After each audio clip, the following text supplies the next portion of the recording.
올해 초 미국 사탄교 사탄사원이 공표한 사탄콘 2023을 앞두고 미 전역의 중보 기도자들이 이를 대적하기 위해 모이고 있습니다.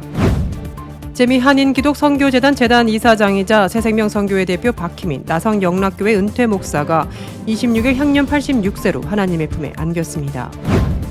코비드-19 대유행이 시작된 이후로 18개의 기독교 대학이 문을 닫거나 합병한 것으로 나타났습니다. 최근의 연구에 따르면 고소득 복음주의자들이 더 많은 액수를 기부하는 것으로 드러났습니다. 아메리칸 아이돌의 기독교 참가자가 이번 주 탑 12에 진출했습니다.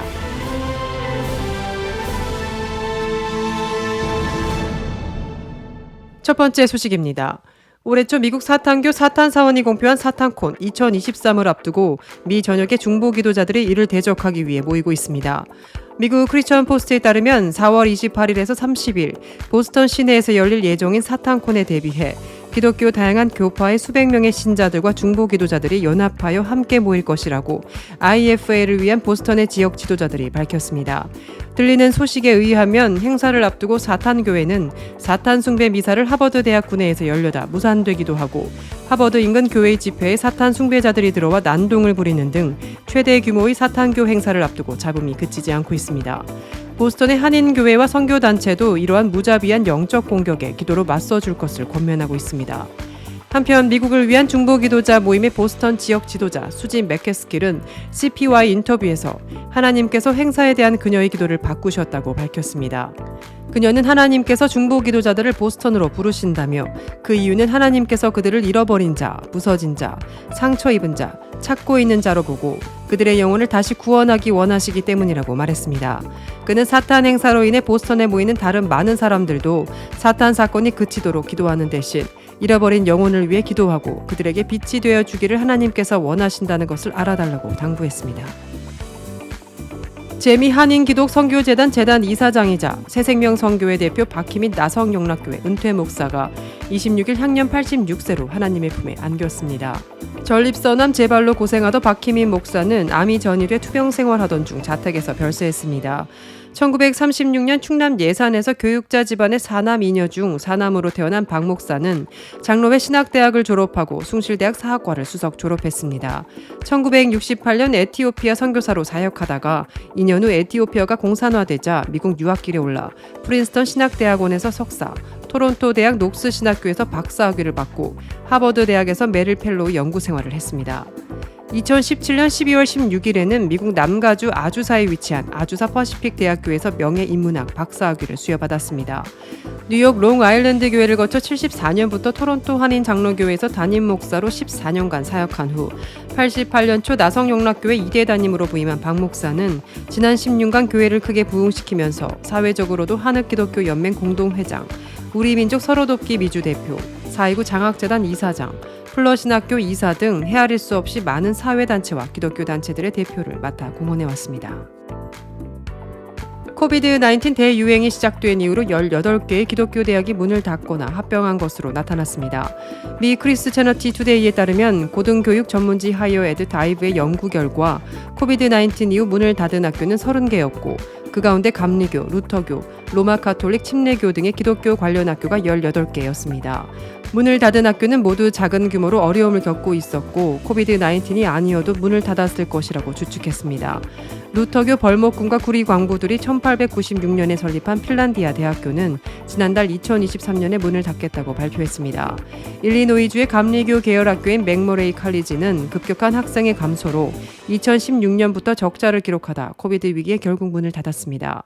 위스콘신에 있는 홀리 패밀리 컬리지, 사우스다코다에 있는 가톨릭 학교인 프레젠테이션 컬리지도 코비드 강풍을 피해가지 못했습니다. 재정 문제는 작은 기독교 대학에서 흔히 반복되는 문제입니다. 재정적 곤란은 수년에 걸쳐 지속되고 학교는 예산을 확보하기 위해 여러 가지 노력을 기울이지만 결과는 달라지기 어렵습니다. 결국에는 기본 운영 자금을 대기도 어려워집니다. 아무리 기독교 대학의 종말이 불가피해 보인다 해도 결국 그 손실은 학교의 마음과 삶을 바친 사람들에게 막대하고 참혹한 것입니다. 최근의 연구에 따르면 확실히 고소득 복음주의자들이 더 많이 기부하는 것으로 드러났습니다. 미 크리스채너티 투데이는 2021년 인피니티 컨셉트와 협력하여 복음주의 프로테스탄트를 연구한 그레이 메럴 리서치의 더 제너러시티 팩터 보고서를 인용해 이같이 보도했습니다. 보고서에 따르면 기부자 중 지난 12개월 동안 가계소득이 10만 달러 이상일 때 교회 및 자선단체에 대한 기부 중간값은 2,200달러였으며 소득이 3만 달러 미만일 때는 200달러로 떨어졌습니다. 그런데 돈을 기부하는 복음주의자들은 일반적으로 수입이 어떻든 상당히 일관된 비율로 기부합니다. 그러나 10만 달러의 1.5%는 5만 달러의 1.5%보다 분명히 2배 많은 현금이므로 소득이 증가함에 따라 금액도 증가합니다. 그레이 메러는 비복음주의 기증자 사이에서도 이것을 측정했으며 본질적으로 동일한 역학을 발견했습니다. 한 가지 차이점은 저소득 복음주의자들은 기부자가 될 가능성이 전혀 없다는 것입니다. 최고소득 복음주의자의 10%는 지난 12개월 동안 교회나 자선단체에 재정적 기부를 하지 않았습니다. 이 수치는 소득이 감소함에 따라 증가하여 최하위 소득 가구에서 35%에 이릅니다. 한편 연구에 따르면 복음주의 개신교인의 약 13%만이 11조에 가까운 헌금을 한다고 합니다. 실제로 11조를 내는 비율은 지난 12개월 동안 교회나 자선단체에 전혀 헌금하지 않는 비율 19%보다 낮습니다. 아메리칸 아이돌의 기독교 참가자가 이번 주 탑 12에 진출했습니다.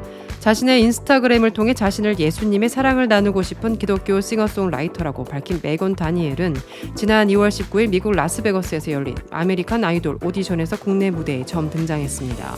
다니엘은 아메리칸 아이돌의 이번 시즌 21의 마지막으로 남은 12명의 참가자 중 한 명입니다. 그는 탑 12에 포함됐다는 소식을 듣고 땡크갓 아이돌을 불렀습니다. 이 노래는 원래 저명한 기독교 예술가이자 아메리칸 아이돌 졸업생인 로렌 데이글이 부른 것입니다. 다니엘은 지난 2월 오디션이 처음 시작됐을 때 술집에서 노래를 부르던 그에게 이건 내가 할 일이 아니라고 얘기해줬던 할아버지의 충고로 기독교 음악을 부르게 됐다고 밝혔습니다. 다니엘 외에도 또 다른 기독교 가수가 아메리칸 아이돌 시즌 21에서 성공을 거두었습니다. 가전제품 수리공이자 사우스캐롤라이나주 콜슨 브랜치 교회에서 예배 인도자로 섬기고 있는 워렌 피입니다. 다니엘과 피는 둘 다 탑 12에 이름을 올렸습니다. 인터넷 영화 데이터베이스에 따르면 아메리칸 아이돌의 다음 두 에피소드는 일요일과 월요일에 방영될 예정입니다. 일요일 에피소드는 시청자가 탑 10을 선택함에 따라 2명의 추가 참가자가 탈락하는 것으로 마무리되며 월요일 에피소드는 미국이 탑 7에 대한 투표로 3명의 가수를 추가로 탈락하게 됩니다.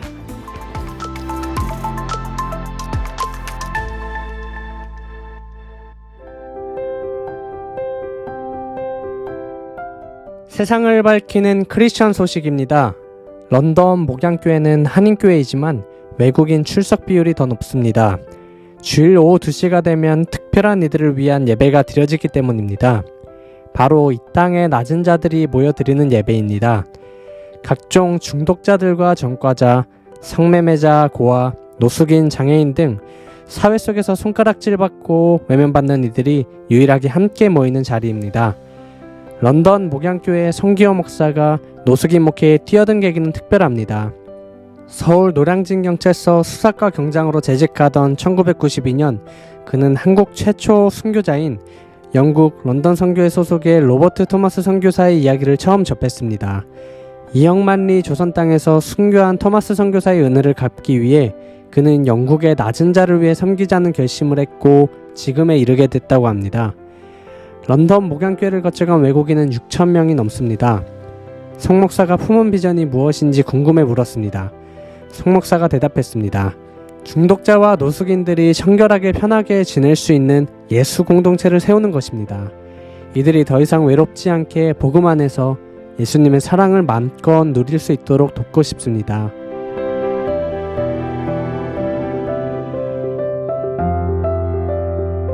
크리스천에게의 뉴스는 기도 제목이 됩니다. 오늘의 뉴스를 통해 보는 기도 제목입니다.